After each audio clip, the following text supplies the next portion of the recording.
what is the market roiling? How does it affect you as you look at deals? Well, we're long-term investors. I mean, we're looking at things over 5, 10 years when we make investments. So sometimes these periods of volatility create opportunities for us. Well, have the prices been a bit high, a bit rich for you as you look at opportunities? Generally, over the last few years, we're at record highs. I mean, if you look at it historically, this recent volatility is nothing compared to the last 9 years where we've had 0 interest rates and all-time high valuations.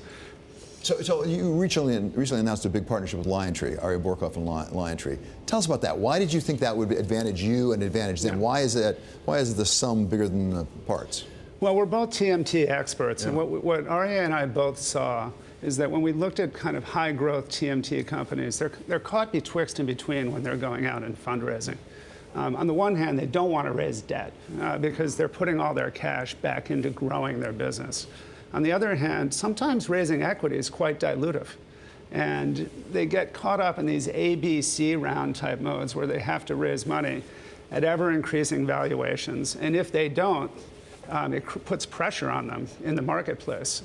And what we see is there are companies that have broken through. And they have real revenues, their business models are successful, they're still growing rapidly. And we don't really see why some of these founders and early shareholders need to unnecessarily dilute themselves at that point in time. So we're kind of conceiving of an instrument that would generate somewhere between 15 and 20% returns, which is less dilutive than equity would be.